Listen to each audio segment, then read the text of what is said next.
Hola a todos, ¿cómo están? Estoy muy contento de que nos acompañen en esta sexta edición de Jorge el Curioso Podcast, este proyecto de nuestra agrupación Juventud Jorgista, intentando acompañarlos durante esta crisis sanitaria. ¿Qué es la Juventud Jorgista? Es una agrupación juvenil que integra el Partido Colorado. Mi nombre es Quito Echevarría y aparte de mí los acompañan Agustín Franzoni. ¿Cómo estás, Panza? Buenas, ¿cómo andan? Espero que estén teniendo, no sé, mañana, día, tarde, buena, lo que sea. Y no puedo creer que sean ya 6 programas. Espero que duren y bueno, que disfruten. Y el invitado de esta semana es Martín Bentancor. ¿Cómo estás, Martín? Hola, Ulises, ¿todo bien? Todo bien, Martín. Todo piola. Bien, esta semana vamos a estar hablando de tecnología y ciencia. Es un tema que propuso Martín, nos pareció interesante, así que vamos a empezar por el Panza. Panza, ¿de qué nos vas a hablar? El motor rotativo de Wankel, no sé si lo conocen. No, ni idea. ¿Ninguno escuchó alguna vez de él? Una leve idea, pero está bueno que lo Yo tampoco hasta que lo leí, incluya más. así que estamos bien igual. El ingeniero alemán Felix Wankel, cuando era un gurí apenas, desarrolló la teoría de un motor de combustión que es rotativo, digamos, con un principio de rotación de una especie de triángulo adentro de un semi óvalo, digamos, que al rotar adentro de ese óvalo genera 3 puntos de inflexión que generan combustión. Pero yo creo que es un poco más interesante la historia mismo que el motor en sí, porque uno podría decir es otro motor y fue otro motor alternativo, diferente a la cilindrada común, pero tiene una historia interesante. Primero que lo desarrolló cuando tenía alrededor de 14 años el proyecto, lo cual es importante, es decir, con 14 años desarrollando un motor que hoy es uno de los motores más como especial, digamos, sobre todo para la ingeniería japonesa. Y uno dirá, ¿qué carajo tiene que ver un alemán con la ingeniería japonesa de hoy en día? Porque cuando lo desarrolló, que era Uri, alrededor de 1924 fue, pero después estuvo hasta alrededor de los años 50. Primero estuvo trabajando con los alemanes en desarrollo de motores de torpedos y de aviones y de cosas de la guerra. Y luego pasó a trabajar para la fábrica de motos que se llamaba Nebraska State University. Que ahí impresionó a mucha gente el proyecto del motor, lo lograron desarrollar. Y en una feria que se presentó creo que alrededor de los 60, no recuerdo bien ahora exactamente, en la cual fueron ingenieros y mecánicos y dueños de marcas de todo el mundo. Y el motor le llamó mucho la atención en aquel entonces el dueño de Mazda, lo que hoy es Mazda, que antes se llamaba Mazda Go. Que lo que hacían sobre todo eran motitos o triciclos, camionetitas, cosas así. Y le gustó el proyecto y se lo llevó. Es más, el tipo hasta apostó la granja que tenía, que fue donde había empezado todo. Se lo llevó a su jefe de mecánicos y le pidió que funcionara todo. El primer proyecto que hicieron a la hora dejó de andar y a los 5 días explotó. Entonces, obviamente no podían sacar al mercado un auto que en 5 días explotaba. Lo que pasaba con el motor era que el triángulo al rotar como que arañaba las paredes del motor en sí, las paredes internas del motor. Entonces, Eso me con el llamó la grafito, atención en realidad, cómo era el tema de la lubricación, porque o sea, tenés como pisos muy, muy expuestos, ¿no? claro. Y el grafito fue con lo que lograron hacer eso. Como que evitar que rompa, que se sigan arañando estas paredes, que se pueda romper el motor y que no se atasque. Pues también lo que pasaba era eso, que al rayarse todo se rompía y se atascaba el motor y por eso explotó, digamos. Y luego sacaron con ese motor varios autos que fueron no solo en Japón sino también en Estados Unidos número 1, que llegaron a competir con grandes marcas en la época. Y luego llegaron al que yo creo que es uno de los autos más icónicos de esa ola que hubo 90-2000, sobre todo gracias a Rápidos y Furiosos, de comprar importados, que se hacía mucho en Estados Unidos, comprar autos japoneses que eran baratos y llenarlos de plata y ponerles motores, cosas, todo. Y llegaron al auto, al Mazda RX-7, que seguramente si alguna vez vieron una película de esas lo deben reconocer. Y yo creo que tiene un sonido característico. Y eso fue una de las cosas que llevó a que rompa récords en ventas. Más allá de la película. Pero llegó a romper récords en ventas. Y hasta hoy en día sigue siendo una obra de ingeniería a admirar y mirar a detalle, creo yo. Bueno, yo lo que traje para el día de hoy, en realidad, un poco siguiendo la línea de la ingeniería que venía hablando, un enamorado de motores, pero en realidad no son motores a combustión, sino que son motores eléctricos. La idea es hablar de Musk, si no lo han escuchado algunos de ustedes. Sí, claro, el Tony Stark de la vida real. Sí, obvio. ¿Quién no conoce a Elon Musk? Un personaje realmente, o sea, ingeniero, y básicamente su rol principal es desarrollar empresas desde el punto de vista financiero y comentar ideas. Max nació en Sudáfrica, hijo de padres ingenieros. Yendo a algo sobre él, por ejemplo, se habla que a los 10 años él programaba y que llegó a desarrollar un videojuego que vendió a los 12 años en $500, ¿no? O sea que ya el espíritu emprendedor lo tenía de chico. Pues él se va becado a Estados Unidos a la universidad. No venía de una familia sumamente pudiente, fue buscando la vuelta para poderse bancar los estudios, porque además las crónicas que su padre no estaba muy de acuerdo con que estudiara en Estados Unidos, quería que estudiara en Sudáfrica, entonces no lo apoyaban demasiado en el punto de vista económico. La rebuscó de distintas formas, por ejemplo, se dicen que organizaba su época universitaria para poderse dar recursos para sus estudios, y después empezó junto con otros compañeros a desarrollar empresas. La primera fue una empresa dedicada a alojar información y datos de empresas, y la función que tenía era básicamente que esa página, puede parecer vetusta la idea o anticuada, pero lo que hacía, filtraba datos de las empresas. Además, en esa página había un mapa que permitía a las empresas publicitarse. Una época en que Internet, o sea, recién estaba empezando, ¿verdad? Y ninguna, o prácticamente pocas empresas tenían páginas web, ¿verdad? La empresa fue creciendo y tuvo mucho éxito, punto que la terminaron vendiendo en cientos millones de dólares, ¿no? Esa ganancia aumentó, apoyó otras ideas que tenía. Él estaba muy interesado en esa época se comenzaba con el tema de las transacciones digitales para las compras online, y desarrolló PayPal, que creo que más o menos todo la manejaba alguna vez. Sí, claro. Capaz que nosotros no la tenemos tan asociada a él como decían, porque una vez que esa empresa fue tomando fuerza, ahí la acabó comprando. Hoy la conocemos como una página que es propiedad de eBay. Ellos, o sea, tomaron ya en esa época, tenían unas ideas innovadoras para poder desarrollar sus proyectos. Por ejemplo, PayPal, para que la gente, como era algo nuevo y conocido todo el tema de los pagos electrónicos, daban $10 a cada persona que se registraba en esa plataforma, ¿no? Tanto éxito a tal punto que al poco tiempo tuvieron que bajar esa bonificación a $5 porque era masivo el ingreso de personas. Y bueno, y después, una vez que decía eBay tomó posesión de PayPal, esa fortuna que habían logrado conseguir, siguió desarrollando proyectos, enfocó sus ideas en algunos proyectos que son bastante conocidos, ¿verdad? Y de ideas o de proyectos que a priori podían parecer bastante alocados. Uno de los proyectos en los que puso énfasis fue en el tema de desarrollar SpaceX. No sé si has escuchado, tomó bastante notoriedad en el último tiempo porque hubo un lanzamiento importante. Sí, yo vi ese lanzamiento en vivo. Y es interesante cómo pasó toda la carrera espacial a estar de manos de los países, de los estados, a estar en el ámbito privado. En realidad SpaceX es la primera empresa dedicada al tema de lanzamiento, ¿no?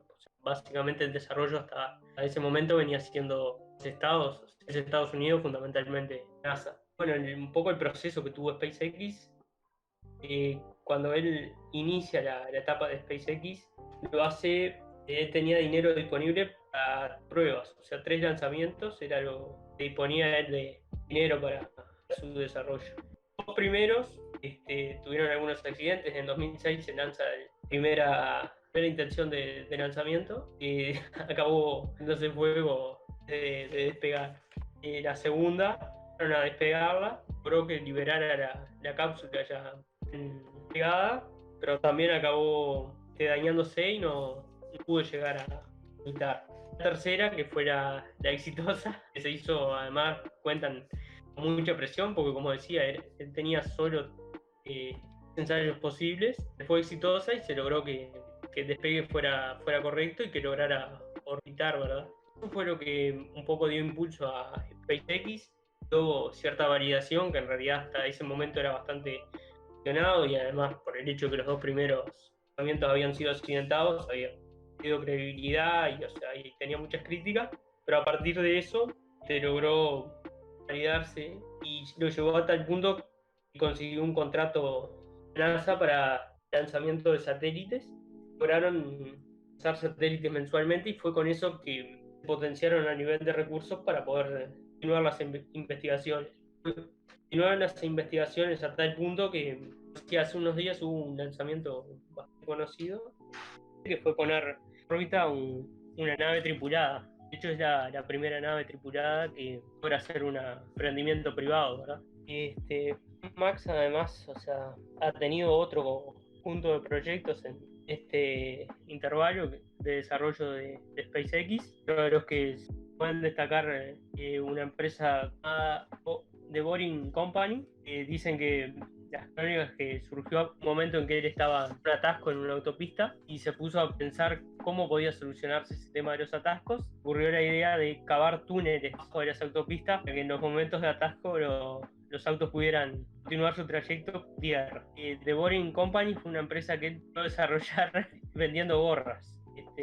Y este proyecto que desarrolló tuvo éxito porque de hecho hoy tiene unos financiamientos del Estado para continuar con ese desarrollo de túneles subterráneos para evitar atasco, y seguramente breve, más allá que recién se está en una etapa de ensayos, porque los que se han construido hasta ahora están bajo de las oficinas de las empresas de él, pero probablemente en poco tiempo haya alguna prueba a nivel de una ciudad de Estados Unidos. Otra idea que tuvo fue el desarrollo de autos eléctricos, que fue el proyecto denominado Tesla, que seguramente mucha gente menos tenga alguna vaga idea de lo que trata. El proyecto, en realidad, por dos ingenieros asociados con él, fueron los que desarrollaron en la primera etapa el inicios del proyecto de auto eléctrico. Tenía como premisa, en una primera etapa, desarrollar un auto lujoso y muchísimas prestaciones, intentar desmitificar una idea que hay mentalmente creada de que los autos eléctricos eran lentos, que tenían pocas prestaciones, y por eso intentaron hacer algo que totalmente simplificara eso, ¿verdad? Fue que surgió la Roadster, el primer desarrollo que vieron. Además, él lo que tenía pensado era que una vez que se desarrollara auto lujoso, con los fondos que se iban a obtener de eso, empezar a trabajar en vehículos ya con prestaciones más comunes, ¿verdad? Y permitieran hacer una llegada masiva al mercado, ¿verdad? Y la tercera etapa que tenía Tesla fue ver cómo combinar ese desarrollo de autos eléctricos con otras tecnologías que se pensaba y incorporar a nivel doméstico, o sea, el hecho de las granjas solares o autos autónomos, o sea, combinar toda esa tecnología en un paquete no accesible en el mercado, ¿verdad? Y después el Roadster continuó con la etapa de desarrollo para estos comerciales, ¿verdad? Como decía, y salieron el Tesla S, el Tesla 3, Tesla X, que ya están disponibles comercialmente. Por ejemplo, del más exitoso, que es el Tesla S, Estados Unidos van unas 200.000 unidades vendidas. Bueno, Max es tan cuidadoso en detalle que, por ejemplo, damos los tres modelos mouse con la palabra sex, y la idea es que el próximo modelo va a dar de nombre Y, para la cronología se forme sexy. Además de eso, Tesla ha trabajado en desarrollo de otros tipos de vehículos, camiones y vehículos gran porte. No sé si han escuchado, por ejemplo, del Cybertruck. Sí, claro, que salió el año pasado, puede ser, que hubo el problema de que en su presentación Elon Musk tiró una piedra al vidrio del auto pensando que lo iba a aguantar y lo terminó rompiendo, y tuvo como consecuencia que que las acciones de Tesla Motors bajaran bastante. Y en realidad toda la historia de Tesla ha tenido ese altibajo. Él, por ejemplo, yo les contaba que se asoció con 2 ingenieros. En 2008 la empresa se reestructuró porque tuvo una baja importante en su credibilidad, pagó por tener que reestructurarse. Los ingenieros se fueron. Sí, las acciones de Tesla habían logrado un valor importante en los últimos años y sí, cuando esa presentación bajaron bastante. La idea es que ese vehículo tenía que ser muy resistente porque estaba pensado para hacer, incluso pudiera estar bajo agua, vehículo anfibio. Después, otro proyecto que él desarrolló fue City. Tenía un poco con esa idea que les decía de combinar la tecnología de los autos eléctricos con unas tecnologías a nivel doméstico. La idea que tenía es que cada uno pudiera armarse sus vehículos en su casa. Esta empresa se dedica hasta el día de hoy en el desarrollo de paneles solares y tecnologías para la generación del doméstico. Bueno, Tesla tiene algunas ideas comerciales bastante rupturistas. Por ejemplo, algunos vehículos de Tesla, cuando se venden, se les garantiza energía para toda su vida útil. Tesla tiene desarrollado todo en Estados Unidos un número importante de granjas solares que le llaman ellos, que son estaciones de carga. Tú podés ir con tu auto y en pocos minutos tenés cargada la batería. Como les decía, unos modelos se vende con la carga incluida, o sea, tú vas y no tienes que pagar por esa carga de la vida útil de tu auto. Yo la imagen que tengo de Elon Musk es de una de las personas que intentan acercarnos cada vez más al futuro, ¿no? La otra vez estábamos hablando de que considero de que el futuro está más cerca que lejos y personas inteligentes o con dinero como son Elon Musk o Bill Gates o lo que fue Steve Jobs, cada vez nos van acercando más a esa idea de futuro que nos muestra el cine. A mí igual Y además, lo que me gusta de esa idea de futuro que estás planteando vos ahora, Quito, es una idea de futuro dentro de todo buena y no una idea de futuro oscuro. Es una idea de futuro, creo que, si bien yo soy alguien que amo por ejemplo, los autos a combustión, esos motores de cilindrada bien grandes, vos ves el humo negro saliendo de atrás, entiendo igual que no son buenos para ese futuro que es al que deberíamos apostar, un futuro limpio, un futuro de luz, que es el que nos están planteando estos tipos que, si bien o no, son genios. O sea, si bien gente que no lo quiere aceptar o lo que sea, son genios, y lo que lograron y lo que están llevando a que podamos ver en un futuro más limpio y más lindo Sí, un futuro que te genera las ganas de ya estar ahí para poder vivirlo, tío. Claro. más él lo que logró es que, o sea, esas ideas que tenían no lo deja solo en la idea, sino que lo logra aterrizar y desarrollar, o sea, a una escala de viabilidad. O sea, por ejemplo, lo de Tesla hoy lo tienen como un emprendimiento plenamente viable. Lo de SpaceX, o sea, logró que pudiera conseguir contratos con la NASA, o sea, lanzamiento de satélites para poderlo financiar. O sea, todas las ideas que tiene, después las logra respaldar, o sea, hacerlas viables. O sea, él, por ejemplo, SpaceX lo lanza porque él a principio tenía la idea de que nuestra humanidad en algún momento podía llegar a sufrir una catástrofe o un evento de ese tipo y tener que comportarse como una civilización interplanetaria, dice él, o sea, poder desarrollarse en otro planeta y de forma que no se extinguiera. Y bueno, pensamos en lo que venimos pasando este último tiempo con el coronavirus, no está tan lejos de eso la idea, ¿no? Sí, es que justamente yo considero que esa es la principal problemática de todas las nuevas tecnologías. El problema no es desarrollarlas, sino que volverlas lo suficientemente rentables y económicas para democratizarlas. Que todos podamos acceder a un auto eléctrico con buenas características o acceder de forma económica a energías renovables. O por ejemplo, en algún futuro, si el desarrollo espacial nos lo permite, de llegar a recorrer el espacio como si estuviéramos haciendo turismo. De hecho, él, por ejemplo, las ideas que tuvo con SpaceX, además del tema de la salida a otros planetas, en algún momento ha llegado a manejar la idea de que puedan haber dentro del planeta, o sea, los viajes de larga distancia, poderlos hacer con algún tipo de nave espacial que se desarrolle de muy corto tiempo. O sea, por tirar algo que tú en minutos puedas estar desde Estados Unidos a China. Un poco la idea de él. Yo recuerdo que hay como un proyecto o una teoría que incluso se implementó en alguna película que no recuerdo cómo se llama, de una especie de hueco de forma cilíndrica que atraviesa la Tierra y que te lleva de un extremo del mundo a otro creo que en 90 minutos o en una cosa así, y solamente por la fuerza de la gravedad. Él lo maneja, es una especie de tubo vacío, se dice.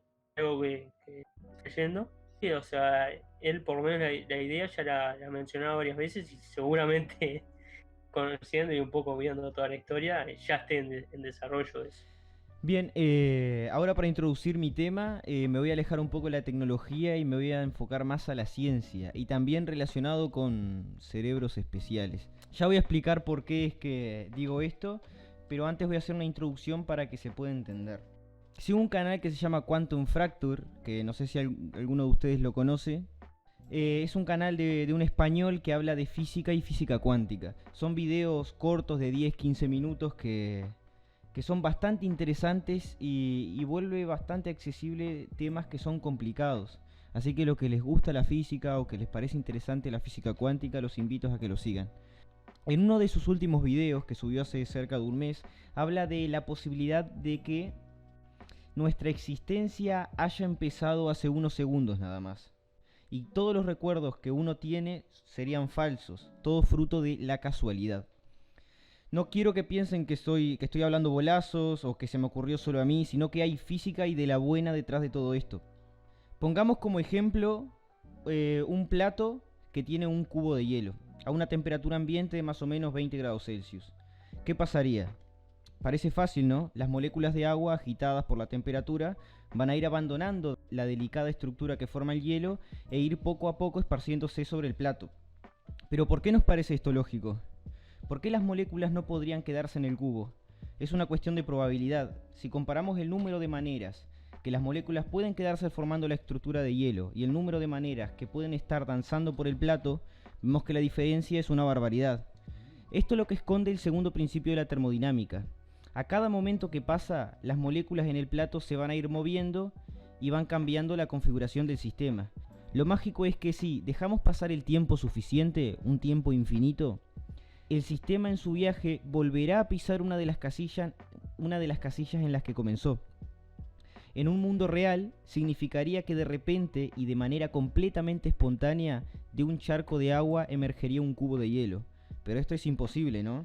Hay un teorema en matemática, el teorema de recurrencia, que dice que si vos dejás el suficiente tiempo ese plato con agua, en algún momento vas a ver cómo aparece de ahí un cubito. Quizá no el mismo que tenías al principio, pero un cubo al fin y al cabo.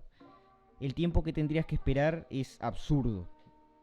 No creo que alguien haya visto algo así, pero desde un punto de vista físico no es algo imposible. Moverse más rápido que la velocidad de la luz, por ejemplo, efectivamente sí es imposible, pero que trillones de moléculas al mismo tiempo coordinadas se junten de la manera precisa para reconstruir la estructura de un cubo de hielo no lo es. Simplemente coincidió de que todas las partículas han adquirido la velocidad correcta y han apuntado al lugar indicado para poder estar conjuntamente en su estado inicial. Ninguna ley de la física fue violada y fue meramente por casualidad. Esto aplica a todos los sistemas. Por ejemplo, el aire de una habitación que se va a una esquina ahogando a todos los presentes, la cerveza de un vaso derramado que en vez de esparcirse se va metiendo en el vaso. Estas cosas son las que el Dr. Manhattan en Watchmen bautizaba como milagros termodinámicos. Y esto es porque la segunda ley de la termodinámica es una ley estadística. Esto ha llegado a tal punto de que ha hecho creer a muchos físicos un siniestro escenario.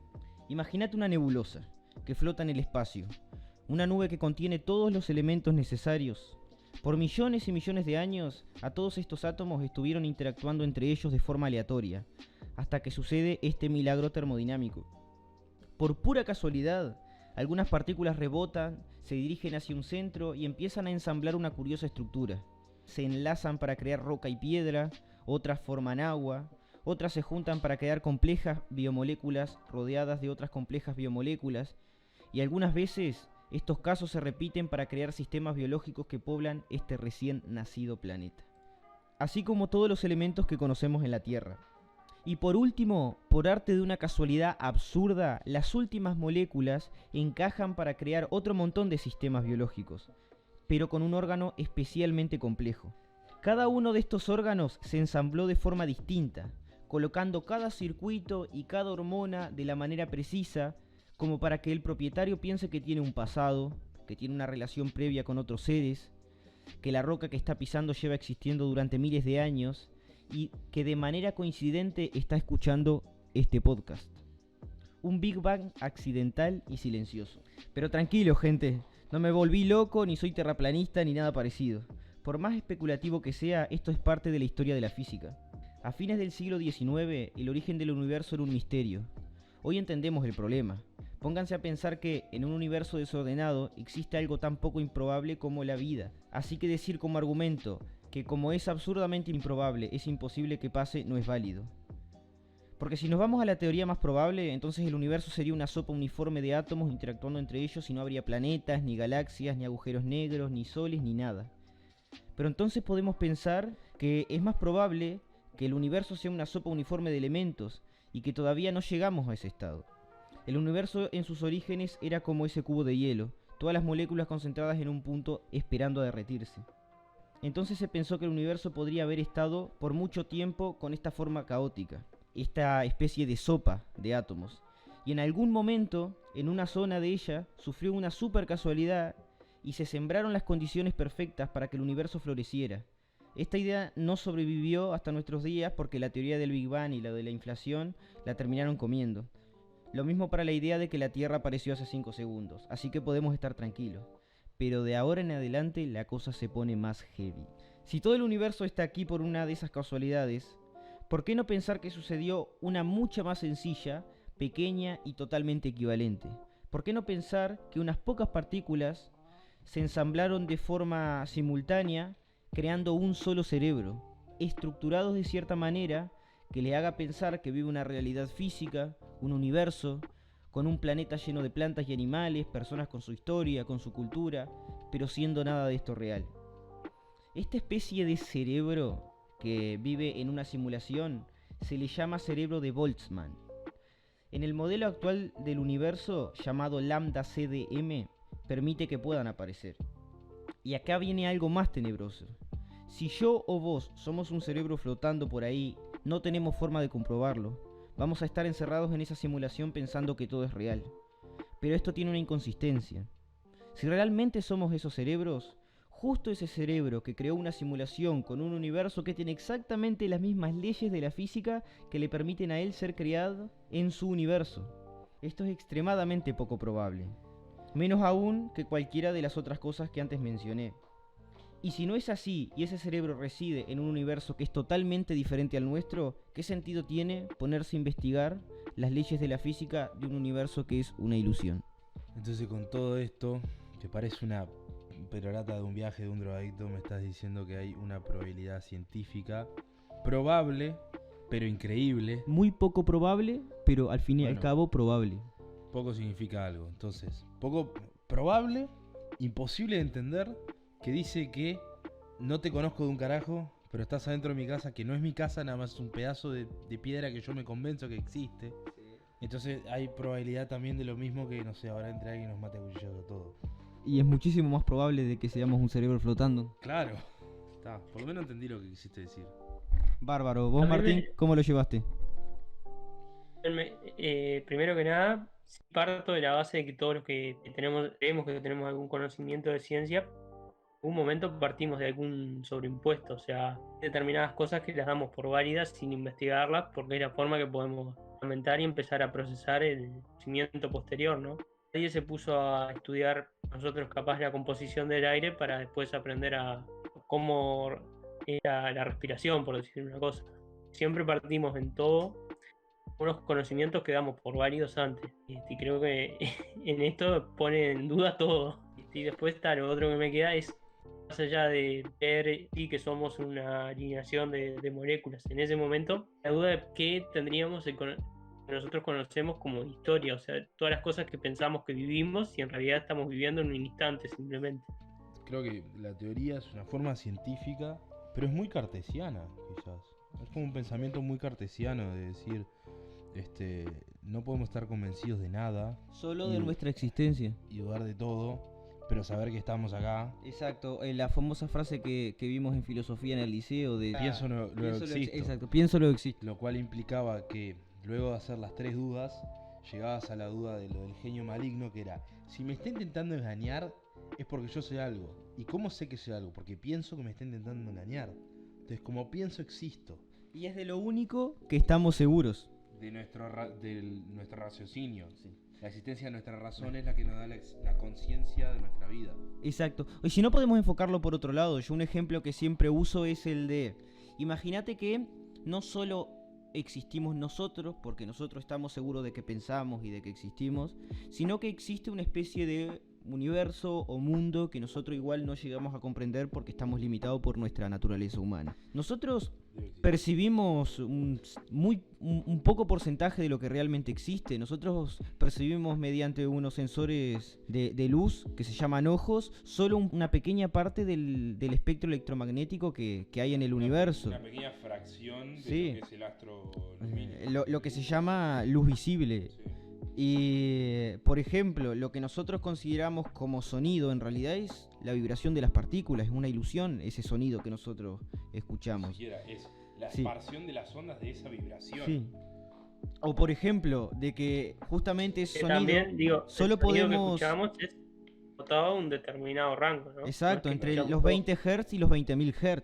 Hay animales que escuchan mucho más y hay animales que escuchan mucho menos según el tamaño. Bueno, Entonces, estamos tan los limitados... sentidos también. Exacto. Hay cosas que nosotros no podemos ni descifrar qué son, y hay otras que hay animales que es impresionante.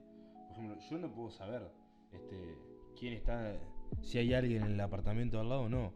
Pero por ejemplo, un elefante, que esto lo vi cuando estuve en África, ponen la trompa en el piso y saben en qué dirección tienen que ir, saben quién viene atrás, saben quién los puede llegar a atacar.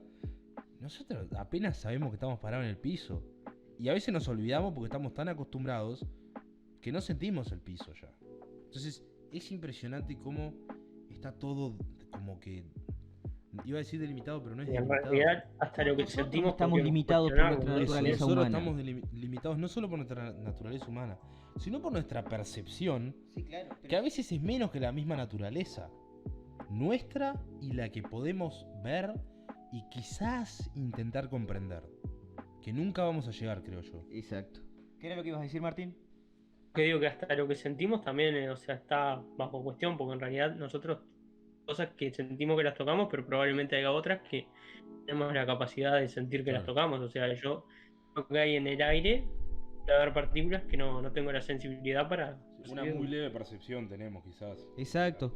Entonces, estamos tan limitados que hay cosas que no vamos a entender nunca. Por ejemplo, esta teoría que dice de que si realmente somos un cerebro que se creó todo este universo, nunca vamos a llegar a conocer en realidad cómo es el verdadero universo. Es como una especie de Matrix, pero en la que estamos totalmente condenados a estar encerrados. Que tenemos Y- una idea de Sí. que fue como transmitida hacia nosotros en diferentes relatos durante la historia, que luego quizás llegaron a otro, pero siempre todo, para mí va a estar siempre todo delimitado por nuestra propia percepción, porque siempre está, más allá de lo que uno puede decir a veces que hay, no sé, ciertos estudios o cosas, sean de ciencia o no, que están delimitados por cierta moral o por ciertos parámetros, todo está delimitado por nuestros propios parámetros, que son el de nuestros sentidos, que no son tan agudos como nosotros pensamos. Bárbaro. Podría llegar a, o sea, hasta la percepción de lo que percibimos como muerte, en realidad es pasar a otro estado físico, ¿no? O sea, Exacto, a que un las cambio de moléculas estado, se reordenan de otra manera. Yo creo que por aquí estamos, me pareció súper interesante cualquiera de los temas, y bueno, está bueno capaz en algún momento tener otra instancia de este tipo. Y seguramente lo vamos a tener. Bueno, sin nada más para decir, esto fue la 6ª edición de Jorge el Curioso Podcast. Los invitamos a seguirnos en nuestras redes de Juventud Jorgista en Instagram, Twitter y Facebook. También los invitamos a seguir este podcast, que nos pueden escuchar en iVoox, nos pueden escuchar en Spotify, en YouTube o en iTunes. Nos vemos y hasta la próxima. Cuídense, si llegaron hasta acá, muchas gracias. No olviden estar atentos, que dentro de poco, si no nos matamos entre nosotros, sale un nuevo programa. Así que muchas gracias por estar y bueno, que lo hayan disfrutado. No, agradecerles la oportunidad y eso, realmente. Cuando quieras estás invitado de vuelta. Hasta luego.